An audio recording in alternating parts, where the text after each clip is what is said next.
आप मेरे लिए उस्ताद की तरह ही है। दिन की असली नौयत समझने में और दिन की ये राह पर चलने में मेरे ऊपर आपका बहुत ही बड़ा असर है। आपकी तारीफ में जितनी कर उतनी भी कम है। मैं सवाल पर आता हूँ। मेरे सवाल ये है कि हम जब समझते हैं कि कुरान की हिदायत यूनिवर्सल है, लेकिन हर वक्त वो रसूल को ही खिताब करते हैं उस जगह की, उन लोगों के बारे में, जैसे कि उनकी परिवार के बारे में बात करते हैं। जैसे कि सूरह अहज़ाब, लहाब और सूरह 3 से हमें ये पता चलता है। बहुत कम जगह ऐसे है कि कुरान ये या अय्युहन नास करके खिताब करते हैं। मैं समझता हूँ कि ये अल्लाह की तरफ से ही है। इसके रिलेवेंस रिलेवेंस भी समझ पाता हूँ, लेकिन हम पर कैसे इसकी कानून और हिदायत लाजिम होता है, क्योंकि इत्माम हुज्जत तो हम लोगों के ऊपर नहीं हुआ, तो हमारे ऊपर कुरान की हिदायत और कानून कैसे लाजिम होता है। अगर आप थोड़ा सा इसके ऊपर वजाहत फराहम कर देते तो अच्छा होता। शुक्रिया है। कुरान के मुखातबीन उस दौर के लोग हैं और ऐसा ही होना भी चाहिए। कुरान की हिदायत आलमगीर है।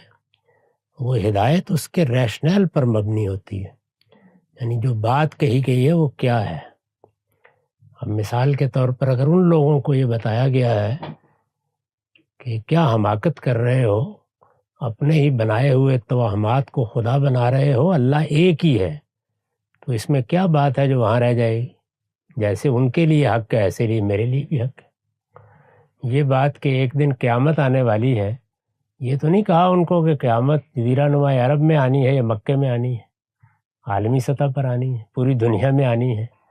तो वो बात बता देती है कि वो मेरे लिए भी हिदायत है। तो इसलिए ये मैं आज तक कभी ये सवाल ही नहीं समझ सका कि ये पैदा कहाँ से होता है। इससे साफ मालूम होता है कि ये कुरान को पढ़े बगैर पैदा हो रहा है। कुरान जो हिदायत दे रहा है, जो दावत दे रहा है, वो एक आलमगीर सदाकत है। लेकिन खिताब तो उन्हीं लोगों से करेगा। मैं इस वक्त आपके सवाल का जवाब दे रहा हूँ, तो मुझे आपके सवाल के लिहाज से ही बात करनी चाहिए। ये खिताब है। जो बात बयान कर रहा हूँ वो बात एक आलमगीर सदाकत हो सकती है, उससे सारी दुनिया हिदायत हासिल कर सकती है। तो ऐसे देखना चाहिए इस बातों को।